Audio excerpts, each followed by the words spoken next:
So today there will be two speakers, me. My name is Evgeny Usachov, and I work for the Moscow International Company as the Director of Institute of Linguistics, and my colleague from another company, Galina Sharonova. So Galina, are you here? Okay. Yes, hello. Yes. Nice. Okay, right. So the topic of today's webinar is related to developing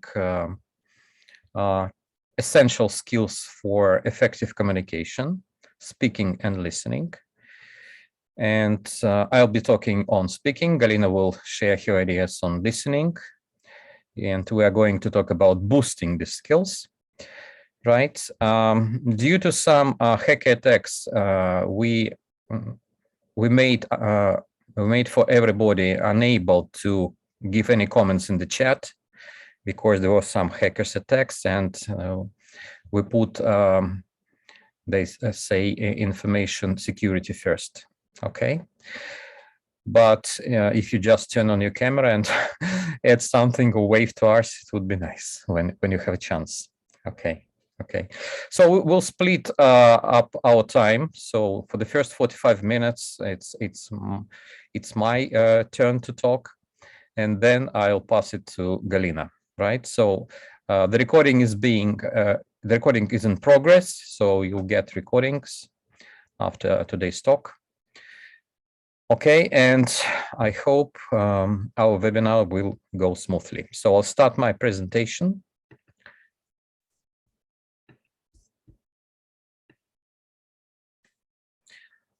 I hope everybody sees my screen. And I'll turn to the slideshow mode. Okay. So my talk's title today, Effective Communication, How to Boost Student Speaking. You know that we do a lot to develop student speaking skills. In my talk today, I will outline the key issues related to different situations in which students are supposed to speak and supposed to speak effectively. And I'll start with some points related to what effective communication is, what are the key features, what types of effective communication tools we can consider. And after the main part of my presentation, I'll devote some time to online communication, which is quite common these days. So let's start with the basics.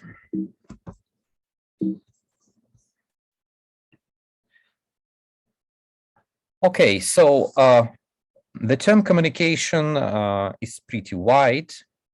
And when we mean some sort of communication, of course, we mean some sort of talks, face-to-face talks or online talks. Of course, it's media communication, which plays a great role these days. We mean as well some kind of connection with our partners, with our, say, students or friends, colleagues. We also include some kind of text communication or messaging or texting. It's also kind of communication tool. And of course, when we speak about communication, we mean exchange, some sort of exchange of information, discussions, writing, listening, and just having or building up some relationships with people around us. So if we just look at the value of good communication skills, you see the results of some poll. Actually, it was based on a certain percentage of members who participated in this poll, and they just ranked communication in this poll in terms of how important it was when they were applying for the job and when they were hired into a job. So what employers actually paid attention in terms of you see at the top of the screen, 10 most in-demand soft skills. And as you see, communication stays the first. Nearly 60% of the employers, first of all, paid particular attention to communication skills. As well, some other skills are pretty important, such as organizational skills, teamwork, critical thinking, and some others, but still communication is the most demanded skill for employers. Taking it into consideration, we'll go further, keeping in mind that developing and building up communication skills in our lessons with our students is our major priority. Okay, let's move on. What are communication skills? I suppose I'll just give you a couple, 10-15 seconds just to think about that. Unfortunately, we can't communicate through the chat, but give it a thought. Yes, what communication skills come into your minds, right? What are they? So I'll share my thoughts on that. When we speak about communication skills, we mean, say, a set of skills, right? Such as, just a moment, such as presentation skills, which we develop in our lessons, negotiation skills, which are actually quite important when our students graduate from universities or just leave schools. And if they go to work immediately, go to labor market immediately, of course, they need negotiation skills in terms of employment, yes, because they're supposed to go through job interviews, and negotiation skills are supposed to be pretty well developed when they go to an interview. So if we mean some business areas, of course, business writing skills, sort of communication skills is essential, even they provide the application and the covering letter. Yeah, they're supposed to be quite skillful in that. Influencing skills in the working environment, of course, these sort of skills matter a lot, especially if you are a kind of some kind of superior and you've got subordinates, and it's very important to influence people who work under you, or even for teachers, influencing skills, to my mind, are vital. Cross-cultural communication skills, in the current conditions, they are pretty valuable. How to build up communication between nations, between people from other, say, countries, right? It's really vital. It's not so easy to do right now, yeah, but still we are supposed to teach our students how to build up relations. Win-win conversation, some kind of negotiation skills in which both parties which negotiate, say, a contract or any other particular issue are supposed to have a win-win solution.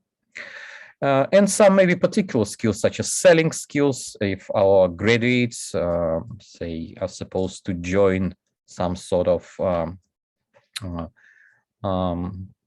selling stuff, or these skills are vital even for, say, freelance teachers, when they introduce and promote their say activities. Yeah, they're supposed to be quite skillful at selling. Yeah, which sometimes teachers find pretty hard to obtain the skills, right? And of course, teamwork, building skills, also a part of communication when we build up a well-unit team, including a team which we have at the lesson, right? So all the skills are very essential, really essential, and they are communication skills. They both communication skills. They all, not only both, they all communication skills. So, and what they include actually, what we mean by, say, effective communication, yeah? First of all, I suppose it's clarity of message. So when we want to deliver our message to somebody else or to a group of people, so it should be absolutely clear and it should be really easy to understand. So clarity of message, one of the key points. And in our lessons, we just teach our students how to be clear, how to be precise, how to be able to deliver their message correctly and properly. And clarity of message actually matters a lot. Yeah. The second important issue of effective communication is supposed to be checking understanding. Yeah. Actually, many problems in communication have their roots in misunderstanding when we deliver our message and our message is not understood correctly. So in this regard, students are supposed to be able to check understanding and have certain strategies and skills or sub-skills how to build up a rapport with other people that they communicate with. So turn taking, yeah. It looks very simple, but in some situations, this culture of turn taking or this skills of taking turns in a conversation, so they need some time to be developed, right? Especially if we talk about some important communication situations, or even in a day-to-day communication. Turn taking is quite an essential skill. The fourth important aspect of effective communication is active listening. Yeah, Galina will be covering this issue of building up and boosting listening skills in her part of this webinar. But again, we can't just split speaking and listening because they are integrated skills. If we mean some kind of communication, we just don't speak and express our opinions or deliver messages. As well, we're supposed to listen actively and really hear what our, say, conversation partner is supposed to tell us. Yes, and also this skill is supposed to be developed through different activities which actually build up active listening skills. There are three other aspects which we usually consider when we talk about effective communication. Is choosing the right method. That means what sort of communication channel are we supposed to use if we want to, say, build up this communication skills and actually achieve understanding. Yeah, it may depend on the situation, circumstances, or even technical abilities, right? One more important issue here is self-awareness. So again, sometimes when we communicate with other people, it gives us some sort of understanding who we are. So, and what values we have. Yes, how aware are we about ourselves, right? It's also possible to get to know only through the real communication with individual people, students, or just a group of people, right? It's some of the effects of effective communication. And last but not least, it's using body language. Body language, especially in face-to-face communication.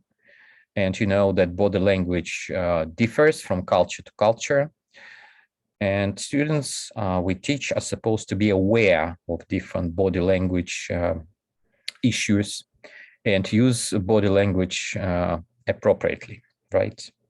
Keeping in mind that in some cultures, some particular gestures or gesticulation may be just offensive. Okay, so these all aspects are considered when we talk about effective communication skills. Okay, let's move on. All right. If we add something to what I have already said in terms of effective communication, we can see the effects of effective communication on this slide.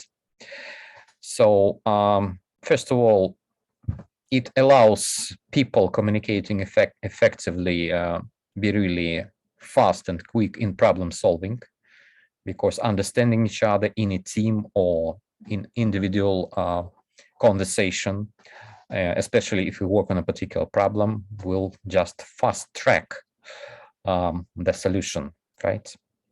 Okay.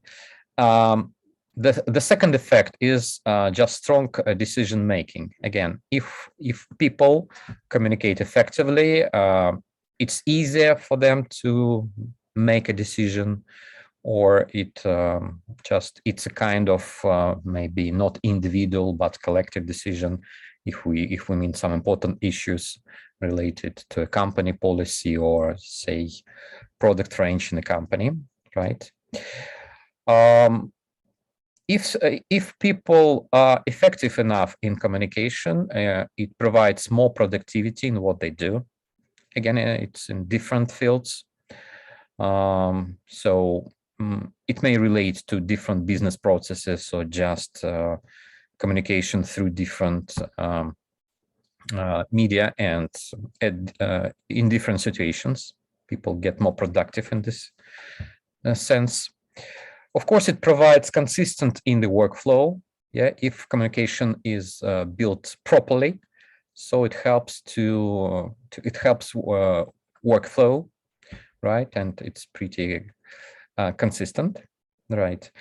And the other effect is building up strong business relations. Yeah, not only business, sometimes it's just personal relations, but still being effective communicator, yes, provides this result.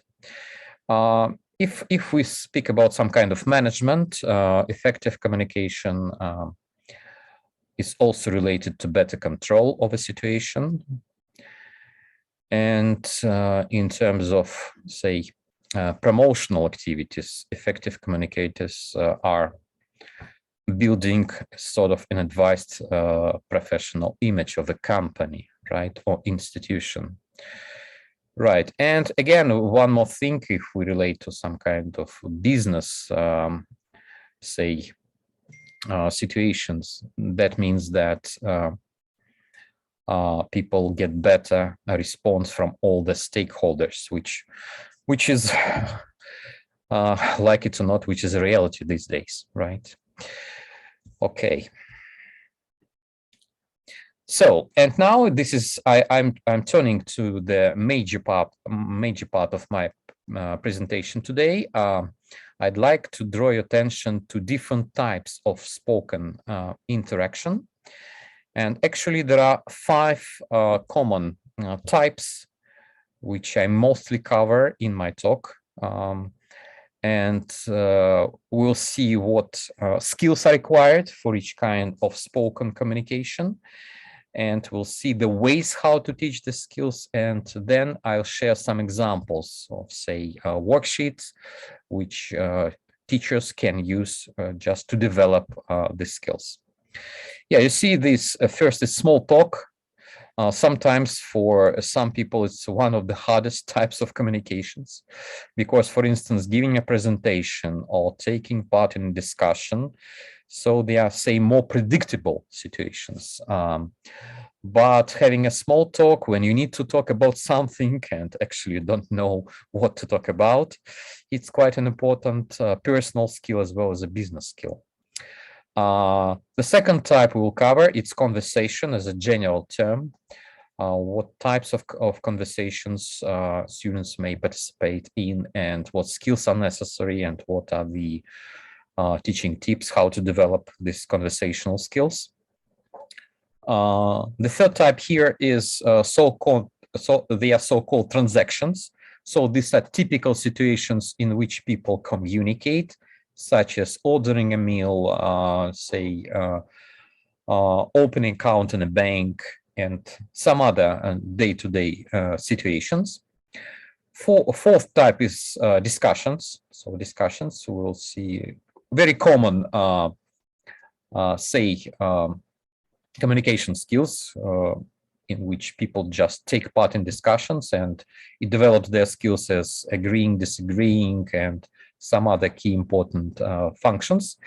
And last but not least, presentations. So if we speak about university environment, it's quite common for students when they deliver their presentations for different subjects, or if they make or participate in a kind of project, they are supposed to provide or give a presentation.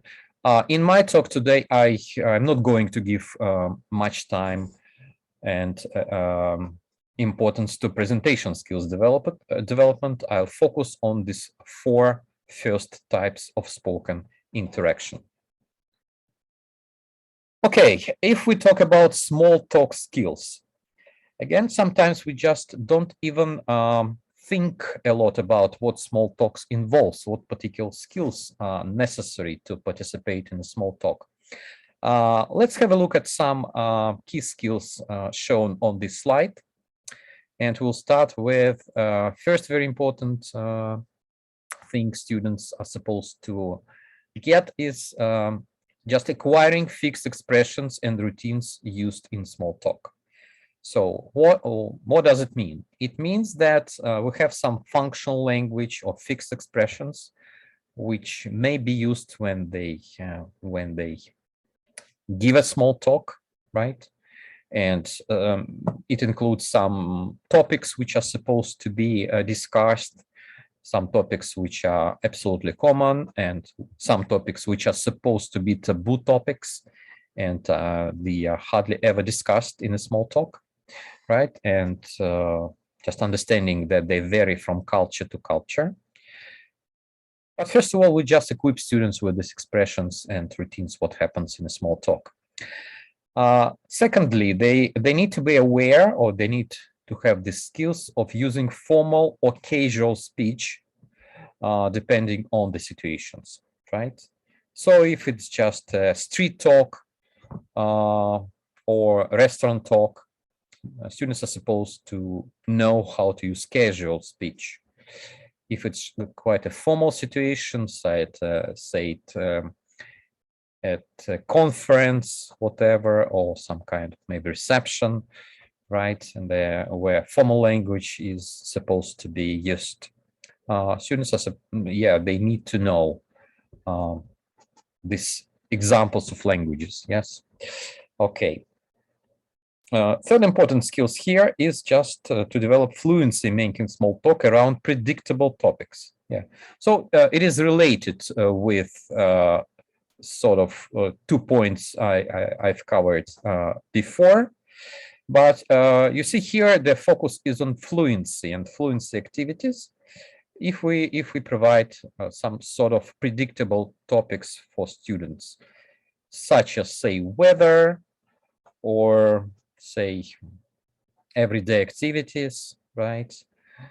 And in the current situation, yeah, we need to make students aware that some topics are pretty sensitive, such as politics, and it may lead to some sort of misunderstanding or conflicts, or, you know, just in this regard, we as teachers themselves are supposed to be aware how to deal with these sensitive topics and how to explain some events, right?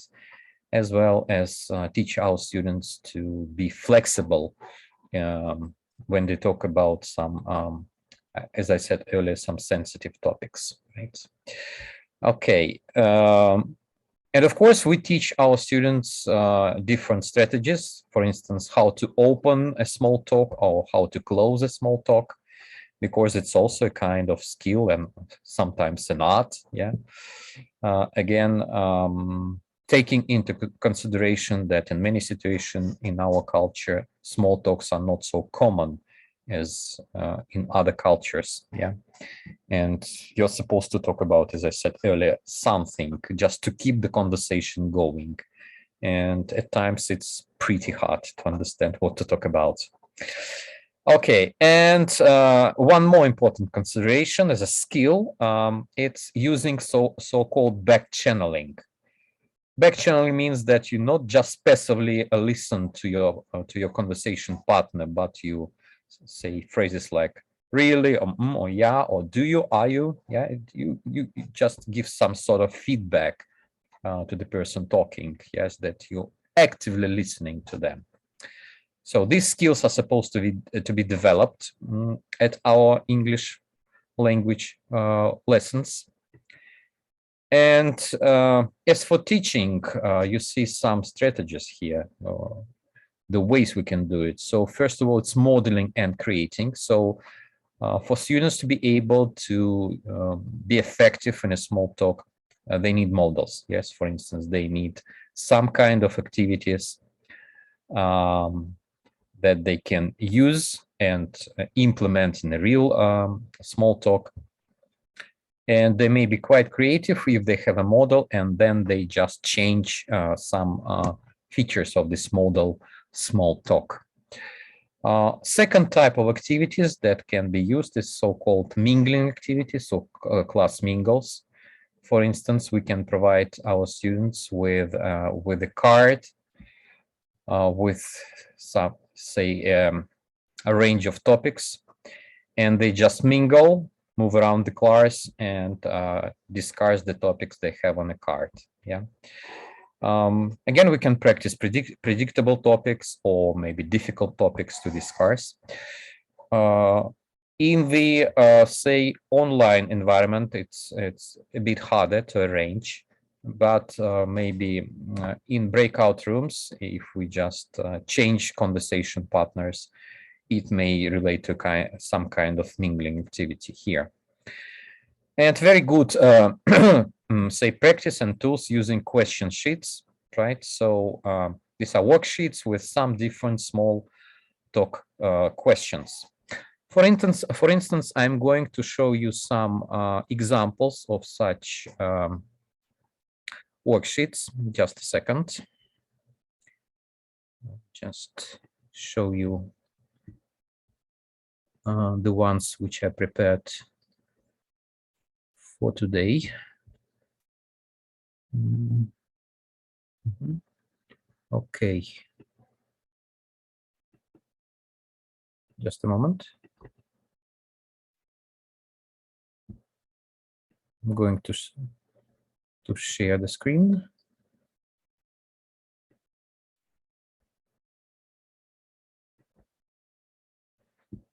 Just sharing it.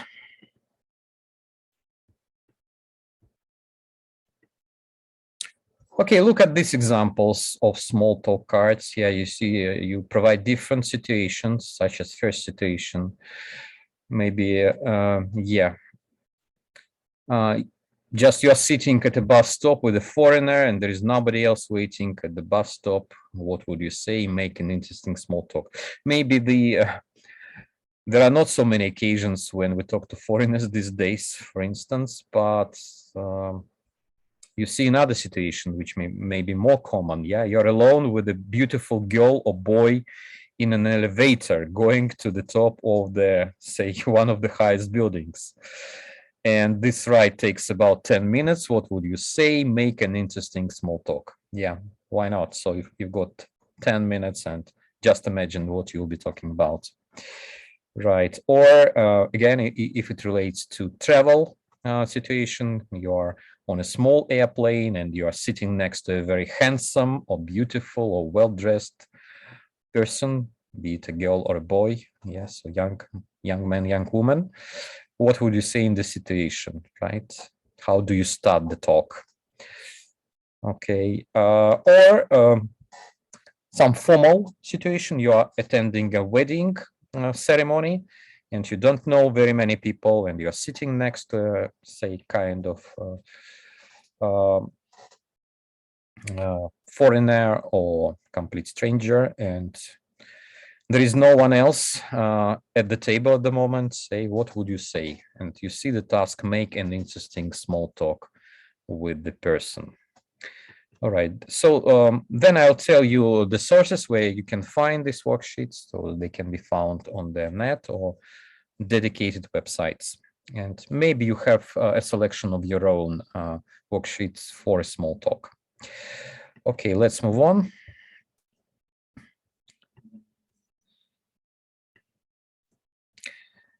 And we go further to the next type. In terms of conversation skills, yeah, you know that conversations are quite common, different types of conversations. And we see this very important communicative skills we are supposed to build up in our students through different types of activities. And the first skill is very important. It's initiating a topic in a casual or formal conversation. Yeah, just how to select a topic to talk about. It may be a small talk or it may be a different situation, right? You would like to talk about, for instance, if a student, say, future graduates, yes, just meet a person at a conference for professional conference, yes, and the person wants to discuss some issue with someone, yes, choosing a particular topic, initiating a topic in a formal conversation or quite casual conversation might be an important skills. So what students really need for that situation, they need a certain range of vocabulary which is appropriate to the topic, and they're supposed to select vocabulary which will be appropriate to the topic. And it's closely related to vocabulary skills students possess and the range of vocabulary which we built up through, say, topic-based approach or situation-based approach. So, but the skill is, it's not just be aware or have certain vocabulary on mind, but being able to select the appropriate vocabulary for the situation. Sometimes it may be just a professional vocabulary, right? They use in a, say, scientific conference or professional conference.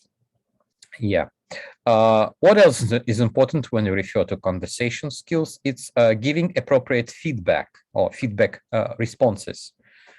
You know, in a, say, typical conversation, these are not just people exchanging information, but they give feedback on what they hear or on what they've just heard. Especially if it's say business related or some important issue related, of course, they exchange these feedbacks. Right, and I suppose it's very important just to teach our students how to provide feedback. And we just think, what are the classroom situations in which students are given a chance to provide appropriate feedback? Okay. So it also involves, say, providing relevant evaluative comments through back channeling. You remember what we meant by back channeling, some sort of reaction, yes. And in many situations, they're supposed to evaluate the information and decide. Could you have your mics off, please, because there is an outside noise. Okay, so, and again, providing students with this essential information and skills that can be used to evaluate what they hear in a conversation. Another important skill which they need, it's just taking turns at appropriate moments in the conversation. Yeah. You know, sometimes it happens that in our classes, students just, they provide the conversation, but at times it doesn't look like a genuine, I would say, conversation when they not just talk what they're supposed to tell each other, but, you know, this turning strategies. Sometimes maybe it's interrupting the partner, just at appropriate moment, Yes, and not doing that in a rude way. Yeah. Or even take, it's in real conversations, pretty hard to predict where this take turns happen, right? They are pretty natural, but still students need to be aware to take turns, yeah, in different situations, using appropriate strategies.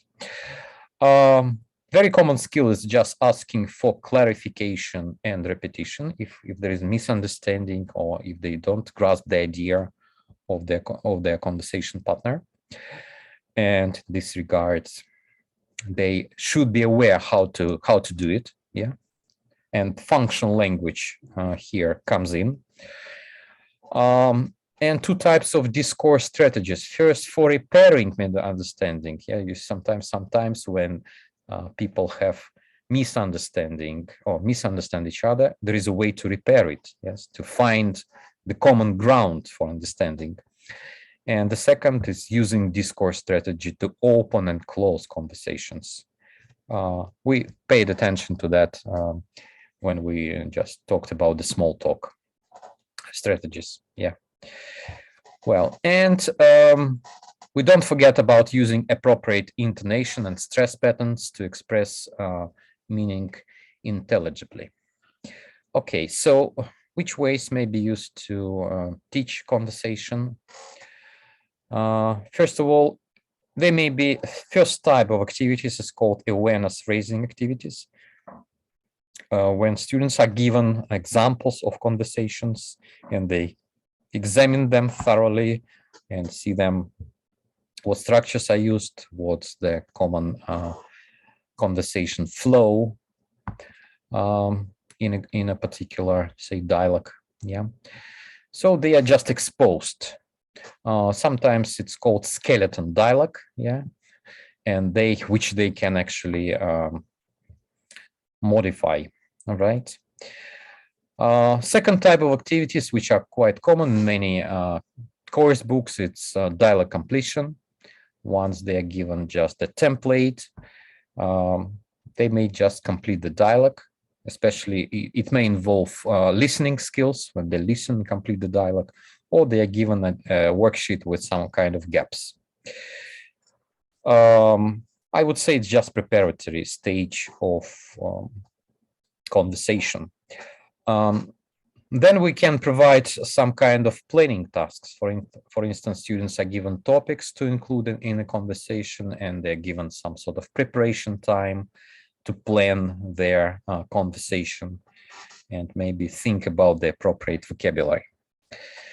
And some other types are also valuable. Yeah, they are so-called improvisation tasks or improvisations. So as I said earlier, students are given kind of skeleton dialogues or dialogue frames, which they can develop in any way they want. Yeah. So it involves their, say, creative skills. Okay. Well, I'll show you the example of conversation frame. Just a second.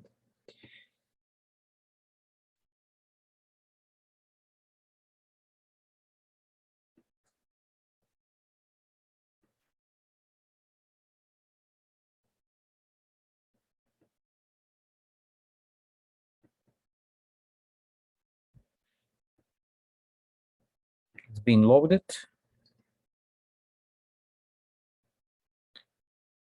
Yeah, for instance, we can we can turn it into a game like this. Yeah. Right. And you see different steps they can take. Yeah.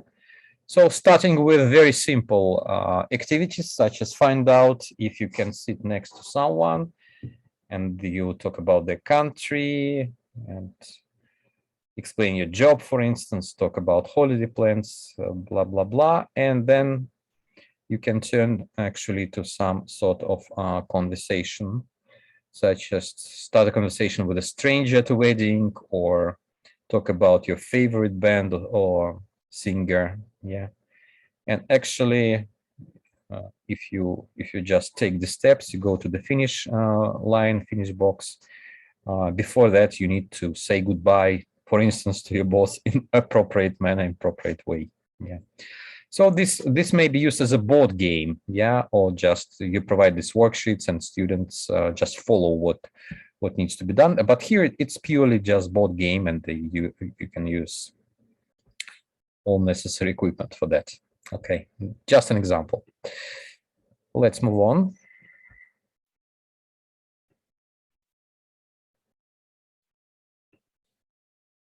Okay.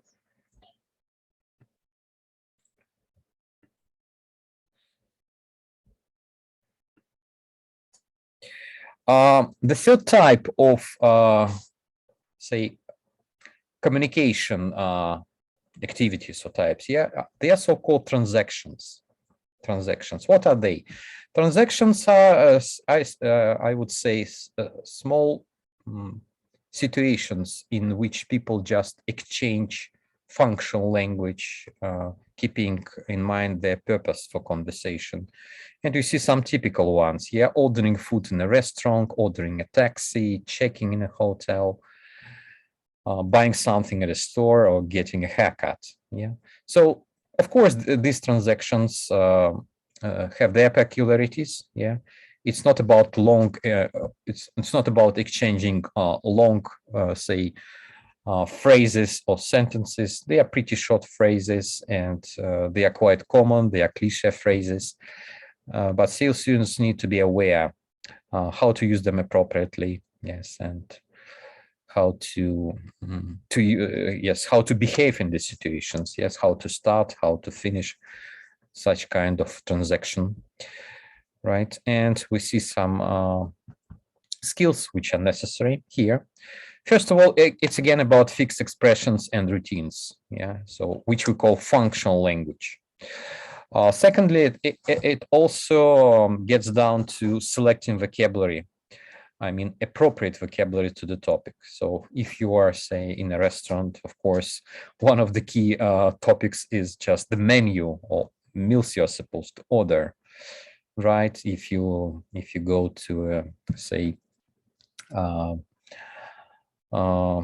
don't know, to a doctor, yeah, this is just the issue of health and particular, say, area of health, right? So students should be equipped with this vocab, yes, just to keep the conversation going and how to ask questions and get what they want.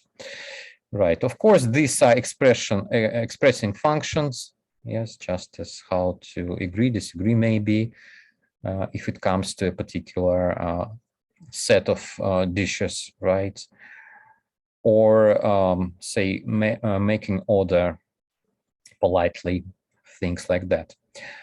In some situations, skills they need is using a particular script. You know, scripts are quite common in sales, just to make an efficient deal. Yes, make a deal with a client. Some companies just develop scripts, especially if it comes to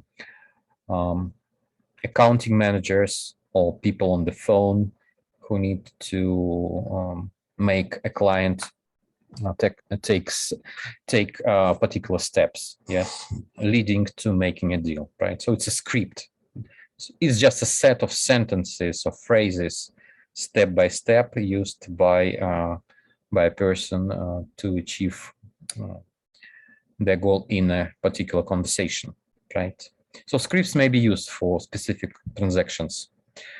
Okay, and of course, it's quite common students possess asking and answering question skills, right? Which we built up through grammar and vocabulary activities. As well, if we talk about transactions, it's very important to clarify meanings and intentions. Even in a restaurant, when the waiter or waitress comes up to us and asks what we want to order, and it's quite common, we just clarify what is this meal about, what it includes, so, and maybe something about the taste or whatever. We clarify what we want to order, yeah, as well as some kind of intentions. Another important sub-skill, I would say, it's being able to confirm and repeat information, especially in some situations when, again, the waiter just asks you to confirm the order, and using different communication strategies here. Okay, so these are sort of transactional skills. So in order to teach these skills, again, there are certain types of activities such as awareness raising activities. Students examine examples of typical transactions. So they learn expressions and routines. And they have modeling, planning stage at which they plan what they are going to ask or to say, and some practical activities. So again, I'll just share a few examples of the worksheets because my time is coming to an end, actually. Just a second, I'll share some of them.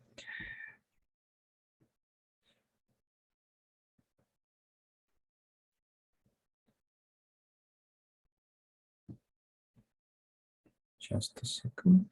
Okay.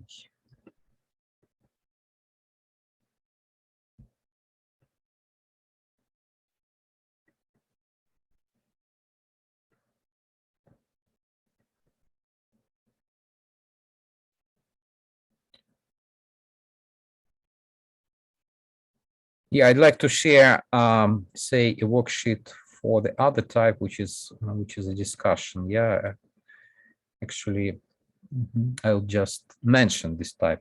For instance, you give students so-called conversation cards, and the topic, let's talk about the future. Very, very, I suppose, important topic these days, right? And it's not about the weather. It's what about the events which are supposed to take place soon. Yeah, nobody knows exactly.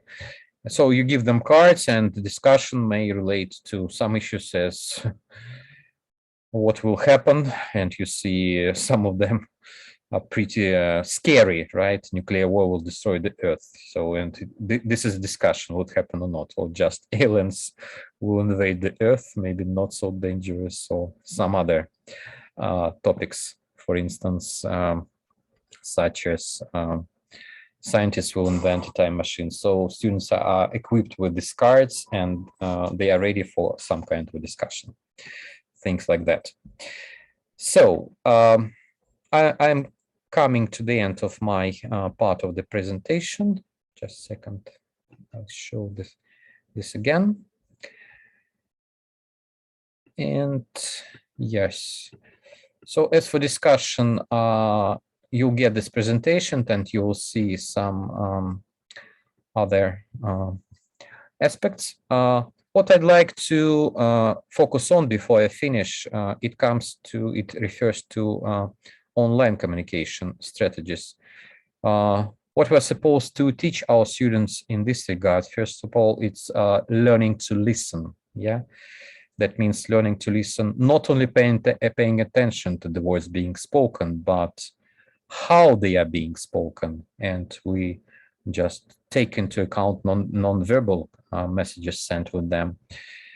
The second area which is important in online communication is understanding and studying non-verbal communication.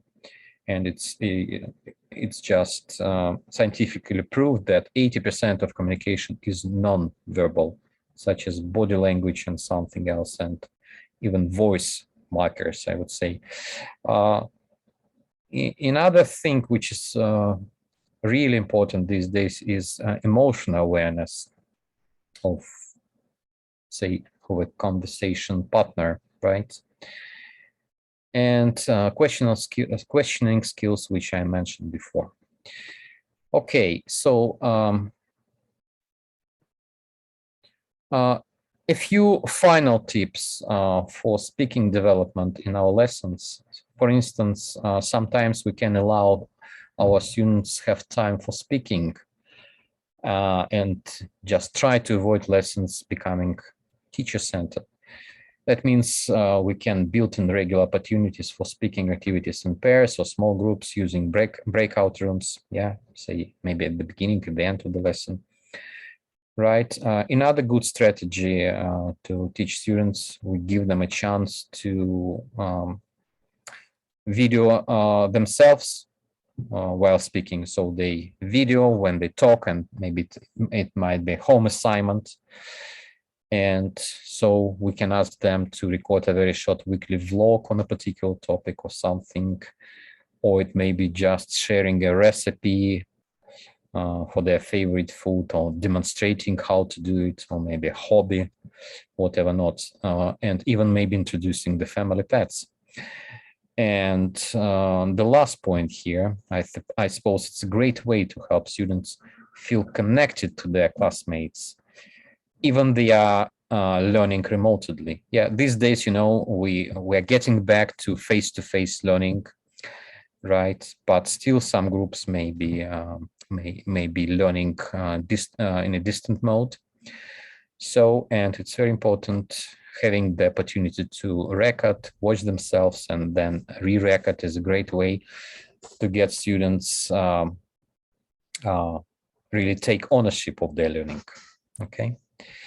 So that's all what I wanted to say. These are some links, useful links I based my talk on. As well, I suppose in the letters which Anara will send to each participant with the certificate after the webinar, you will get my presentation attached. So here are my contact details. If you are interested in your professional development, teacher training programs, so you're welcome to our website, which is www.i-mil.io. And you can find me in Telegram. And welcome to the Moscow International Academy, to our online programs. Thank you very much for your attention. And now I'm supposed to give a floor to Galina. Okay. Yeah, Sorry, Galina, I was a bit over time, but no I think problem. it's okay because we have just two speakers today. Yes, but you know that it's really okay because your presentation was really great. I was just taking, photos of the slides. Yeah. Okay. And taking notes. Thank you. Okay. So Galina is a senior manager at Anara company, right? ELT manager, right? Or methodologist. Yes, methodologist. Yes, exactly. And in her talk, she will cover the issue of boosting up listening skills. So yeah. Galina, the floor is yours.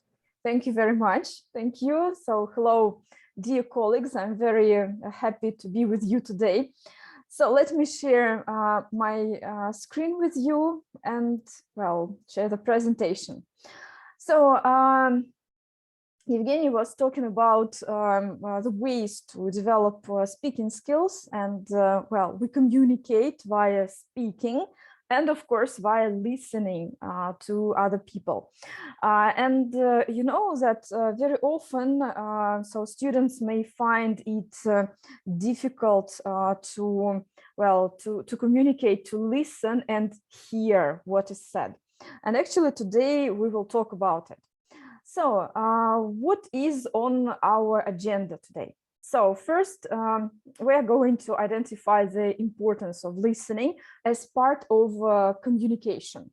Then we will talk about some particular difficulties that students have when they are doing some listening tasks. So in other words, the stumbling stones for them. Then we will revise briefly listening sub-skills, to see what, again, like particular things can cause difficulties. Then also we will discuss how to stage a listening lesson, and we will also revise some, most common activities and tasks that we can suggest. So that students develop listening skills, and like planning our listening lessons wisely and consciously does help boost our students' listening skills. So, also we will explore some other activities, some alternative activities, let's say, which can help develop listening skills.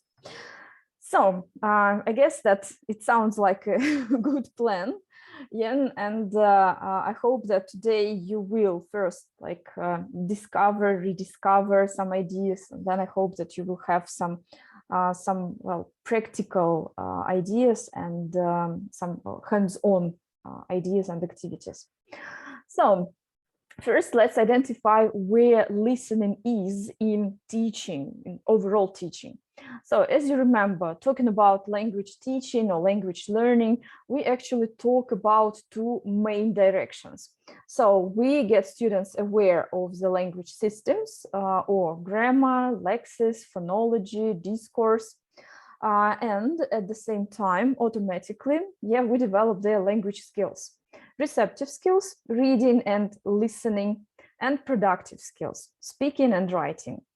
Also, like it goes without saying, like that we, of course, do develop students' soft skills or 21st century skills, yeah, because they learn the language in order to be able to integrate into some cultures, to be able to communicate in a variety of contexts. Yeah, so that's why we help them develop their awareness of cultures, of how to deal with different people in different situations. So, and as you see, listening is a receptive skill. That means that we like receive information, we analyze it, we decode, and also we like build our own opinion based on it. And talking about the importance of listening, we can say that it's a vital skill which helps students learn new language, yeah, and learn new language chunks, also learn new grammar, pronunciation and pronunciation patterns. And actually, in general, we develop their awareness about the world. Yeah, and well, listening is, of course, a part of communication. So we listen, we react, and then we say something. Yeah, so like it's really vital, of course. Well, and then like when students are dealing with some listening tasks at our regular lessons, they may face some difficulties. And let me comment on some stumbling stones, yeah, and their, influence on the overall, success in this, learning journey. So the first stone is that when we listen to our partner, when we listen to recordings, then we deal with connected speech. Yeah, and like if I show you the next stone, then students may find it difficult to deal with pronunciation of separate sounds. Yeah, so like at our regular lessons, when we introduce new grammar or new vocabulary, we usually, yeah, I hope that you do it as well. So whatever the level, actually, we drill this new language in order to make sure that students are able to pronounce everything correctly. So we, of course, do it on default when we introduce new vocabulary. Sometimes we don't do it when we teach new grammar structures, but it's a very good idea. It's a very effective way of making sure that students know how to say it, yeah, and also like drilling new target language. It's a good idea to drill this new language in connected speech, not just to drill, a word or a collocation only, but to drill sentences, play with intonation, play with emotions, maybe, yeah, so that students do not stumble at it. Yeah, but they really find it difficult when they listen to some long talks. They find it difficult to even catch sometimes ideas, because they sometimes cannot just recognize the sounds, familiar sounds and familiar words. And they cannot identify like word clusters of pronunciation clusters. And yeah, it causes difficulty. Then when we do some listening using recordings, then students also find it difficult to do it because they cannot see the speaker. Yeah, they cannot see the body language, then mimics, gestures of the speaker. Yeah, when we talk face to face, of course, we do add a lot of body language, and body language can help us a lot. Yeah, and when they can't see the speaker or like the person who they are communicating with, they may find it difficult. Then dealing with a lot of information. Yeah, that's one more, problem. And especially when they need to catch something specific and something, well, let's say some limited information, they need to listen carefully to sometimes a pretty long talk or long interview, like long recording. And they can easily get lost in this stream of information. And especially when they deal with like a less common genre, let's say. Then unknown words. So we may have really bright students, experienced students. Like I don't really like the word, strong or weak student. It's just labeling. Yeah, so more experienced students, or the ones who are better aware of the language and whose language skills are better developed, maybe. So even if we have such students, still they may find unknown words in the recording. And I guess that you also see it, that when students hear an unknown word, they just get a little bit panicky. At least they feel puzzled. Yeah, and if this unknown word is a part of this, word cluster, or part of connected speech, then really they may find it impossibly difficult. Then one more stone is that students may find it difficult to do listening tasks when they deal with less common or less familiar genres and registers, maybe. Like if we refer to CEFR, then at B1 level, students, or like intermediate level, sorry. So students are supposed to be confidently dealing with familiar context. And they may attempt talking about something less familiar. At B2 level, this is actually the YGE level, yeah, FCE level or B2 first level. So students are supposed to be better able to deal with less familiar and less common context, both when they like read, listen, and when they speak and write. Yeah, and students also may find it hard. For instance, if these are your first lessons with the IELTS preparation student, and they need to listen to an extract from a lecture, and the context can be, I don't know, engineering or biology.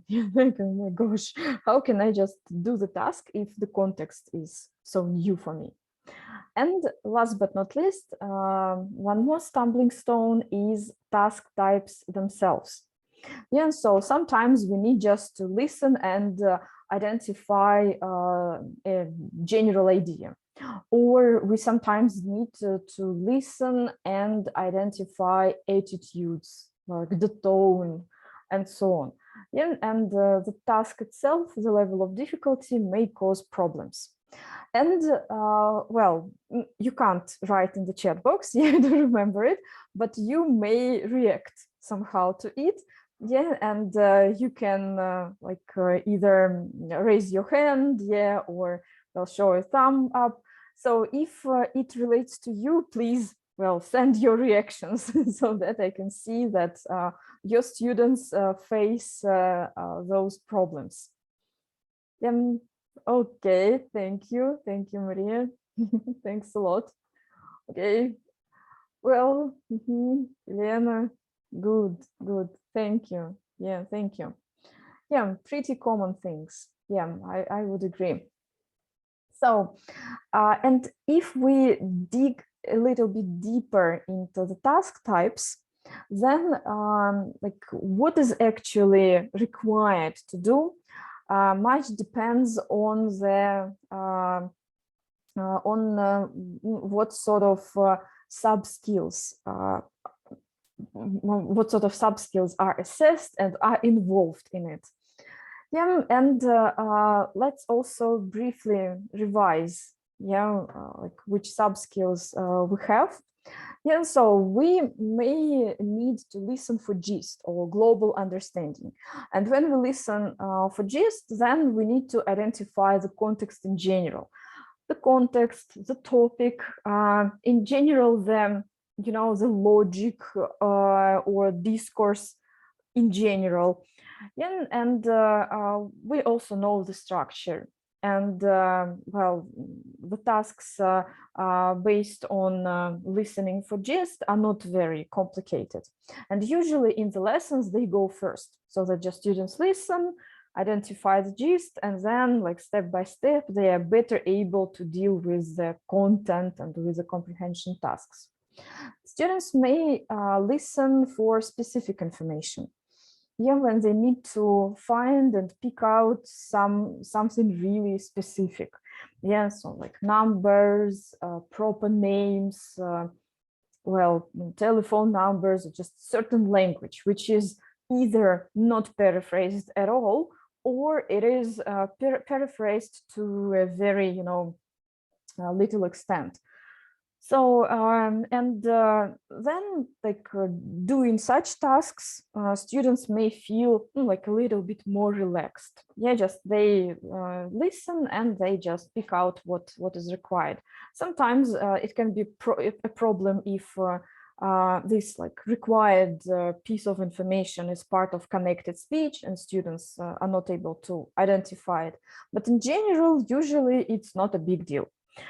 Then it's more complicated when we listen for detail because we need to, hear what is meant, not only what is said, but what is meant as well.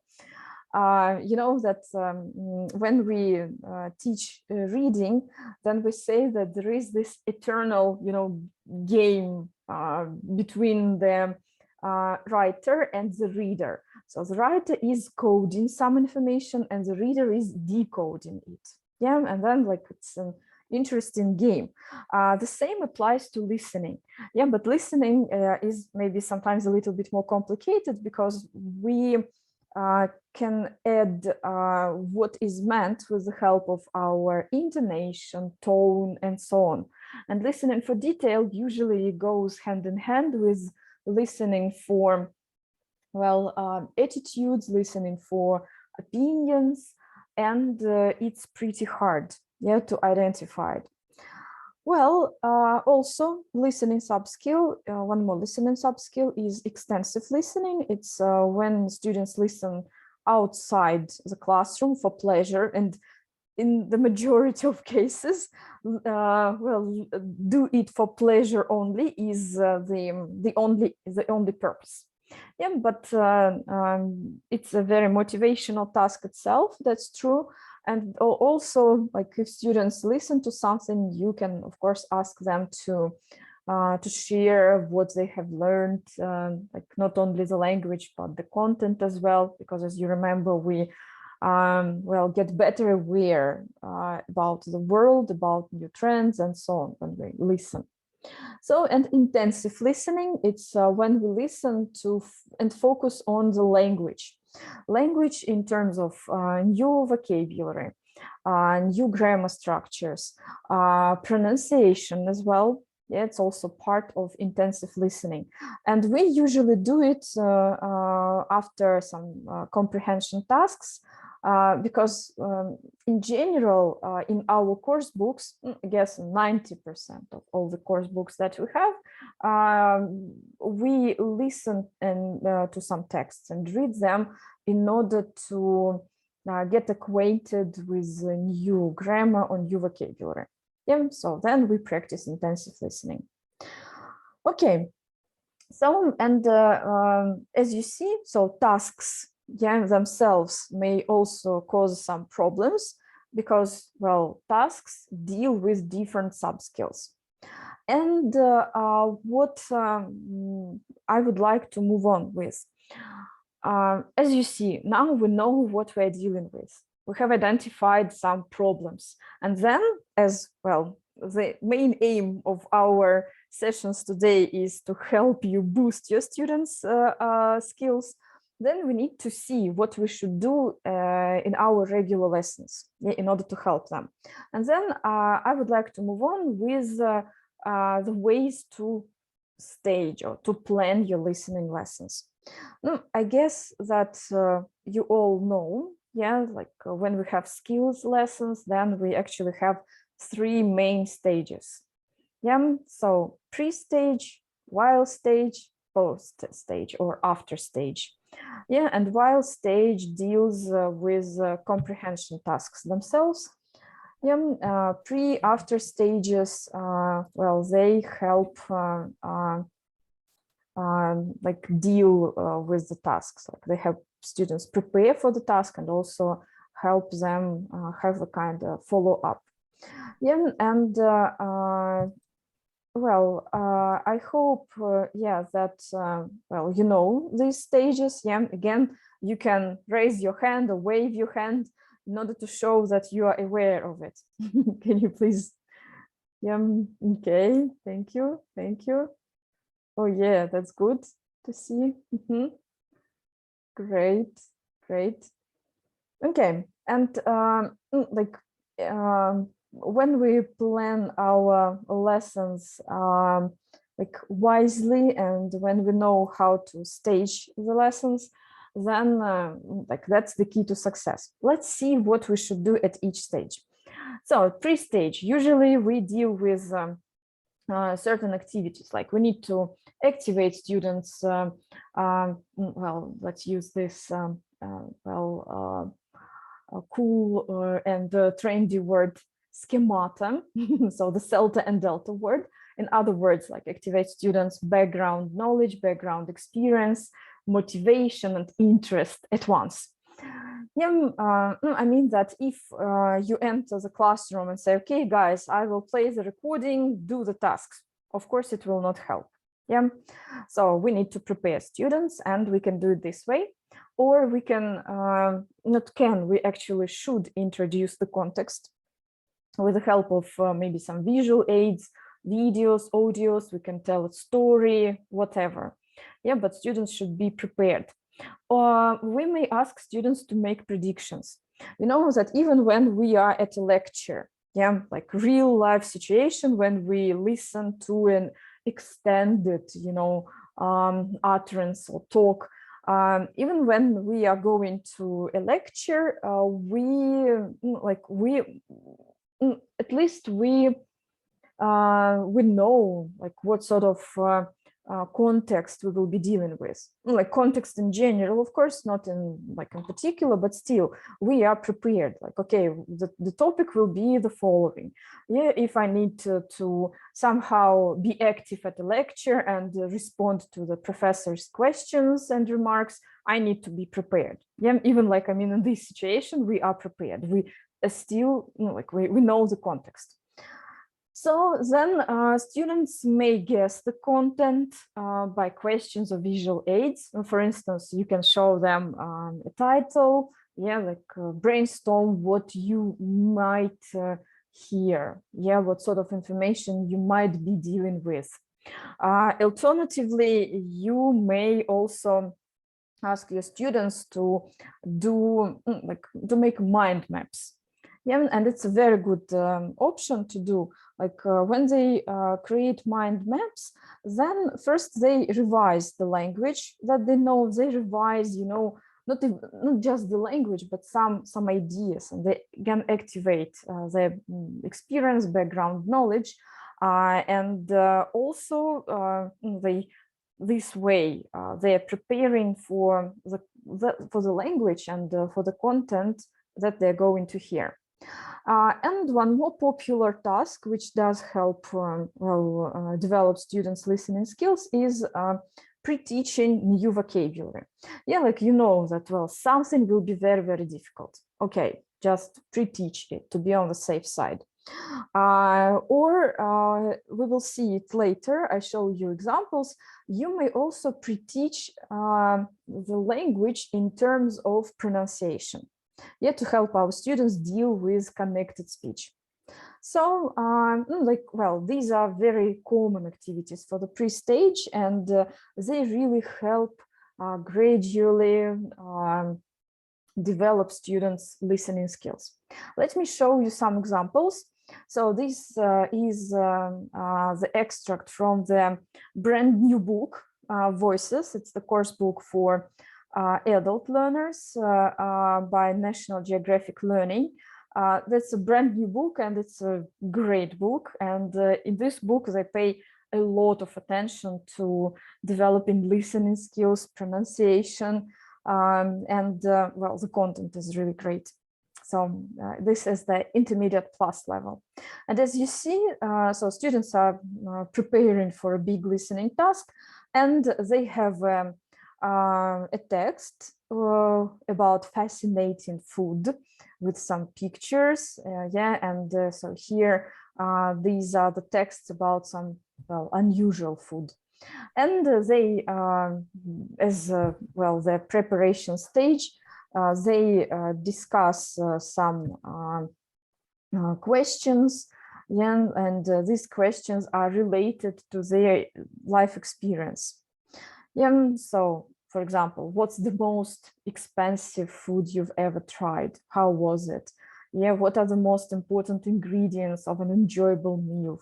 Yeah, so like really we activate students' schemata. But what is important is that you should make sure that your students are not hungry. Because like talking about meals, food at the end of the day may be a little bit, you know, uncomfortable. Well, one more example.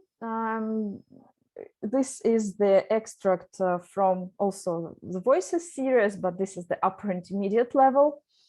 And so students are supposed to do a listening in the context of like some free time activities. And as you see, the first task is speaking. Yeah, so we relate to the topic of dealing with people, yeah, how we can spend time together, and also like friends and friendship. Yeah, pretty common. But what goes next?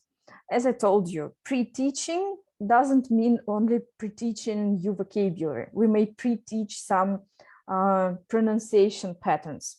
And here, so students are working on it. Yeah, they're working on understanding accents, and they listen to an extract from the recording, and they need to analyze like how the speaker sounds and what makes his accent vivid. And then at the same time, in the next exercise, yes, they are working on like standard pronunciation. So they have the clear voice exercise, yeah, dealing with short and long sounds. Yeah, and it can help them also deal with the task afterwards. Yeah, you see that it's really good. And alternatively, yeah, you may work on an extract from the recording with new words. For example, you pre-teach new vocabulary, you explain, you drill it, and then you play the recording to get your students to notice how these words sound in connected speech, so that they recognize these words, yeah, when they do the listening task. Well, and also, yeah, just to get some responses from you. So can you please just wave your hand if you do such tasks? I mean that you work on pronunciation patterns before students do the listening task itself. Okay, thank you, Irina. Okay, one more. So Maria. Thank you, Ekaterina. Okay, that's really great. Okay, good, good. Yeah, and I hope that both you and your students find it pretty helpful and effective. It can be like rather time consuming, yeah, to do it like before they do the listening tasks, but it can really help. Especially it helps at low levels, like at low levels students struggle with that. And it happens in particular when, for instance, they learn new language and they just drill collocations and they don't drill or just focus on this new language in connected speech, then they really get lost. So that's why we definitely need to help them with that. Then let's move on, and we have the while stage. And as discussed, yeah, we do some comprehension tasks then at the while stage. And let me share some common, common activities that we do at this stage. Yeah, so we may ask our students to choose the best summary. Yes, so they have listened to them recording, to an interview or lecture or just a talk, and then we can ask them to summarize what they have heard. Actually, by doing this, we help them develop listening for gist, and it can be the task for the first listening. And I can tell you that sometimes it's really hard. Like students, I'm judging from my teaching experience and my teacher training experience, from the feedback, what I receive from my colleagues, is that students find it pretty, hard to summarize what they have read or what they have heard. So that's why we definitely need to teach them to do this. Again, it's rather practical, when like students are at universities and they're attending some classes, some lectures. This is a vital skill, really. They need to be able to summarize the information that they have heard. Then also one more activity that we can do is, answering the questions, pretty common. And it's usually listening for detail or listening for attitude and opinion. Insert a sentence, that's a pretty popular exam task. Then find information in the text. Text means, that we hear. Yeah, so it's listening for specific information. Then choosing the best option, A, B, or C. Then true, false, not stated, another very, very common task. Match a person and the recording. Usually it's gist listening. And checking predictions, also listening for gist. Yeah, and we very often have such task types in the book. Yeah, and sometimes, to be fair, in some books, some stages are skipped. Yeah, for instance, students listen for gist and then listen for detail. Yeah, like listening for specific information can be skipped, or listening for detail might be skipped, depending on the book. And let me show you some examples. Yeah, as you remember, at the upper intermediate level, yeah, so here is the while stage. So we have activated students' interest, yeah, then worked on pronunciation, on accents, and then we need to listen to the interview with Federico and identify the topics that he was talking about. Again, we just identify it in general, it's listening for gist. Yeah, and you may actually challenge your students, yeah, and say, okay, let's listen, identify the topics. If you remember some justifications or some maybe more detailed information, okay, be ready to do this. Yeah, so for stronger students, it might be a more challenging task. Then the next stage, that students need to listen again and choose the correct option. yeah, to complete the sentences. Again, here the tasks are not that hard, yeah, so they usually deal with like positive or negative sentences, yeah, and sometimes like choose between some options, and it's a combined, you know, task. I mean that it can be listening for specific information, also listening for detail, depending on to what extent it has been paraphrased. And well, like students listen to it for the second time, and they deal with like more detailed information. They learn more about this topic. So, and another example, well, the fascinating food. Yeah, so students have discussed their experience of eating something sophisticated, yeah, and also like what makes meals and well, what makes our eating experience, let's say, more memorable. Then listening task itself. So they listen to the dialogue between two women, and they need to answer like a few questions, like what food and meals they mention, food and meals from the first task. Yeah, and they need to identify if they liked it or not, and then also relate it to the students' experience, like which of the meals would you like to try and why. You see that students are challenged from the very beginning. Yeah, so like first question is we just, well, somehow compare our experience to their experience, because we have already discussed, I mean students, so we have already discussed this topic, and then like we see if well, speakers share it or not. But then they need to pick out something more specific, and like they deal with detailed information. And then number 3, they listen again, and then they deal with the context of this recording in general, yeah, and then true or false. They do true or false, and here, depending on the questions, they may be dealing with either some gist or some, well, details.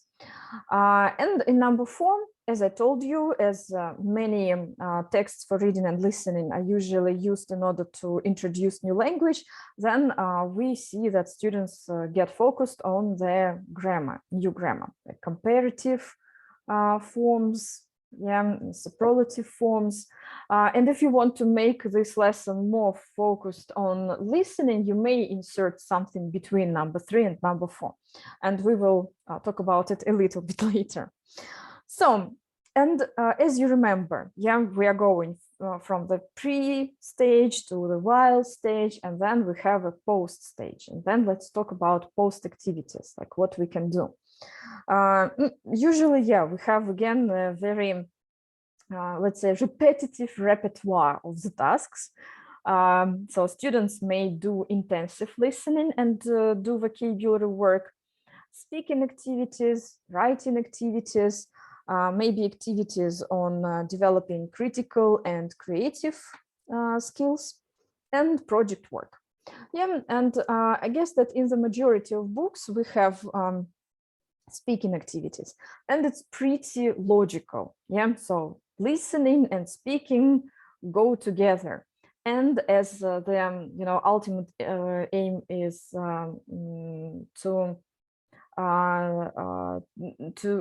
get better aware of the world, then yeah, so we need to, well, also express our attitude, our opinion about the topic. Yeah, so it's pretty common. And critical thinking, creative thinking activities, project work are less common. And again, I would like to hear from you. So can you please, well, react, wave. So if you also provide your students with critical and creative thinking activities and project work.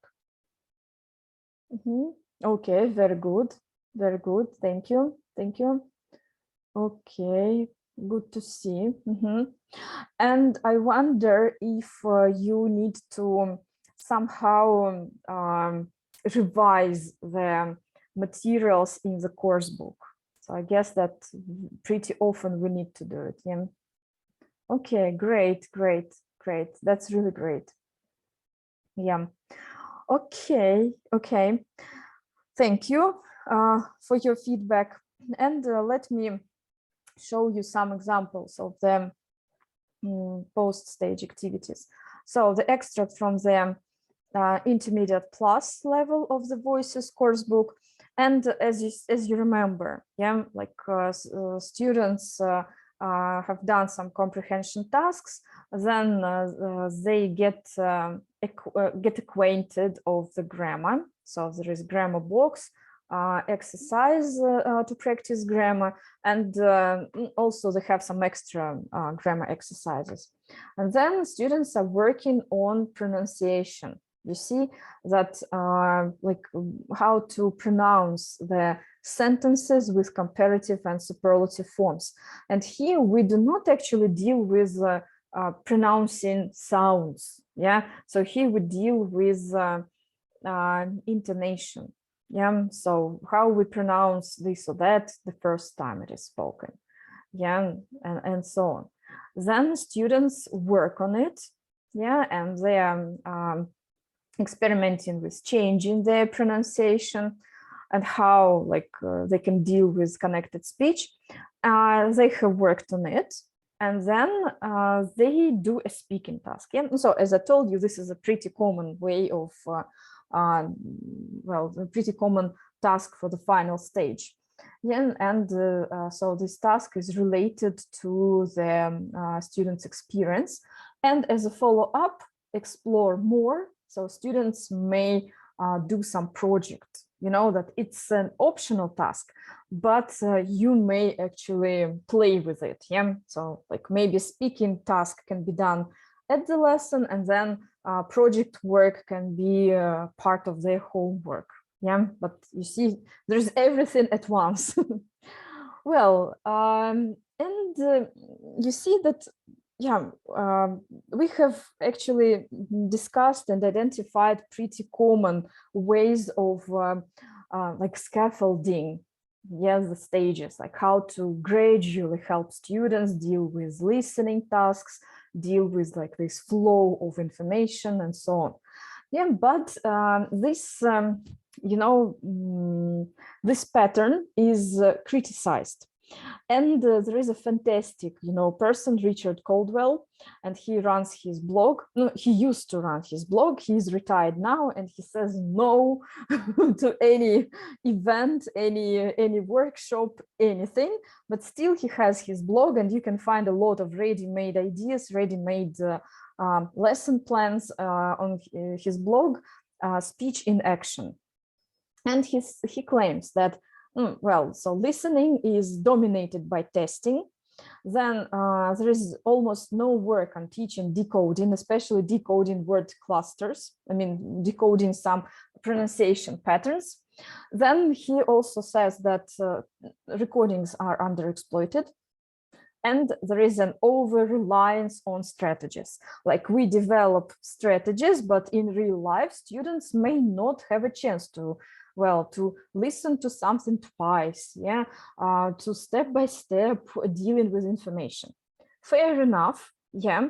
Like really, I do agree that like our methodology is dominated by testing, but there is an explanation. Like when we teach our students, especially teenagers, usually we need to kill two birds with one stone. We need to help them cover a level, and at the same time, reality, yeah, says that we need to prepare our students for exams, either international exams or Russian exams, or sometimes both.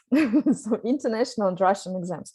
And of course, listening is tested there. So that's why, yeah, we need to develop their exam skills related to listening. Yeah. Then no work or almost no work on teaching decoding. I would agree. Yeah. And as you could see, it's the key to success. And recordings are underexploited. Yes, agree, and that's really true. It also happens because, you know, in our reality, when we teach our regular lessons, we have a curriculum, we have a pacing guide, we need to cover certain material, and we sometimes don't have an opportunity to do something different or to do something extra, and so on. So that's why if you want to do something new, then you need to make sure that it can happen. So like you have enough time, like you have some, well, lessons for this. But believe me, if you do this, well, your students will be very, very grateful. And let's see what else we can do to help our students boost their listening skills. Okay, so first, one very, you know, wise piece of advice. So less testing, more listening for pleasure. Yeah, so students should know that, well, they will not always be tested. Yeah, that they can just listen for pleasure. It can be part of extensive listening. And students may choose the genres they want. Yeah, so they can listen to podcasts, some interviews, well, watch videos, watch TV series, whatever, really. But it should be listening for pleasure. Of course, like it's not so maybe explicit. We don't say it explicitly to our students, but of course we should encourage them to, you know, share the language that they have learned, share their insights, yeah, working on the content, and so on. Then also, like as recordings are underexploited and as students find it difficult to identify word clusters, even when there are familiar words, then, well, work on it. Yeah, so we should really develop students' awareness of phonology, of intonation, sentence stress, and then decoding the chunks. And then, as I showed you before, yeah, we may do it before they do the listening task itself, yeah, when we work on an extract from the recording. Yeah, so that they listen, for example, what they can do, they listen to an extract first time, second time they listen to this extract again, and take notes of the, you know, instances when words go together and they sound differently. It's like, well, it's a totally different word, like it's a totally different, you know, cluster. So they need to take notes of it, or you can challenge them from the very beginning. Yeah, and then believe me, there will be a lot of insights and discoveries, because they may take notes of some instances which have nothing to do with what is really you know, pronounced and said. But that's a very good exercise. Or alternatively, you can do it afterwards. Yeah, as we saw with the intermediate plus level of the voices book. Yeah, follow-up work, and like students have done the comprehension tasks, and then they realized that they had some problems with the clusters. Okay, let's work on it. The next option is doing word mining without a script. Word mining is the follow-up work on the vocabulary, yeah, actually on some, you know, language in general, because like vocabulary and grammar are very much like combined there. Like what we usually do, like if we have time actually at the lessons, students have done the comprehension tasks, then we give them scripts, then we either play the recording again or maybe not, and students need to well, read the script and underline some new vocabulary that they want to know, so something related to the topic of the recording, whatever the focus. Yeah, and instead of you know, doing it with a script, and like by doing this, students develop their reading skills, not listening skills, you may ask them to do it again, like orally. You play the recording and they take notes while listening. Yeah, it will definitely help. That definitely help. Again, there can be some, you know, interesting cases with spelling. So, but it helps really develop students' awareness of word clusters, of connected speech, and so on. One more idea, shadow reading. I'm a big fan of shadow reading. It does help develop students' first awareness of pronunciation, listening, and also helps them develop their pace, speech pace, and their pronunciation. Yeah, I guess that like you should know what shadow reading is. Just briefly, students listen to the recording and read the script together with the speaker. Or they can be like 1 second behind the speaker, 1-2 seconds. Yeah, but anyway, they are copying the speaker's pronunciation, intonation, yeah, pace, and so on. That's a very good task, very, very helpful, especially when students are like actually at each and every level, because at lower levels, it helps students, you know, develop this pace, really, like they get acquainted with it, and it may be more difficult, but still like it's an achievable goal. At high levels, especially if you're preparing your students for some international exams, it's important that at high levels, they speak fluently, they speak rather quickly, in a natural way. So then it's really helpful. And make use of editable scripts. Yeah, so like the scripts that are not like ready-made script, but there can be some tasks, further tasks on developing students' listening skills. Like you may remove paragraphs, you may remove like sentences, words from it, and then students need to listen and write down the missing information, yeah, and well, other tasks. And then it can also help boost students' listening skills. So then to summarize, so we today have discussed listening as a skill itself, like which sub-skills we have, what we actually deal with when we teach listening. We have also revised how to plan a listening lesson, revised activities that we do at each stage. And we have also found out that there are some alternative, you know, ideas and what we can do to make our listening lessons more effective. So on this slide, you can see where you can find us. So now we have like pretty, you know, limited options. So YouTube channel where we post our recordings of our seminars and well, some reviews of the books, and our group in VK. So it's another books. So thank you very much. Yeah, thank you. Thank you very much, Galina. Thank you. So, and some final comments. Can you confirm that all the participants will get their electronic certificates for attendance? So you know that we send certificates upon requests. So if you need a certificate, yeah, just send us an email and we will send an electronic certificate. Okay, dear colleagues, keep in mind, if you want an electronic certificate, keep in touch with Anara, let them know. Yeah. Okay. And we'll place the recording on YouTube channel as well, or we can send it just the direct link. I suppose within a few days time, yes, say Tuesday, Wednesday. Yeah, by Tuesday, Wednesday, you'll get the links. And Glenn, do you mind sharing your presentation? Well, no problem, of course. Yeah, I will send it, yeah, to you. And yeah, also we will post the recording of this session on our YouTube channel. Yeah, exactly.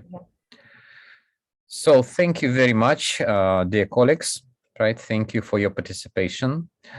And actually, it took us nearly 2 hours, just 2 speakers taking turns. All right. So our next webinar is supposed to be in April. Glenn, do you remember the date? Well, unfortunately, I don't. I can just. I suppose second part of April, if I'm not mistaken. Yes, must be. Oh yeah, I will just tell you in a second. So we'll inform you about the coming webinar.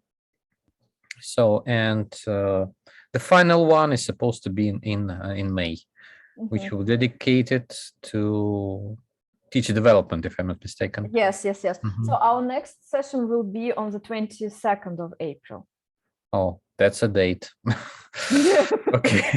Save the date. Save the date. Yes, save the date. Okay, so thank you very much for your participation, and see you in our next webinars. Take care and have a good weekend. Thank you very much.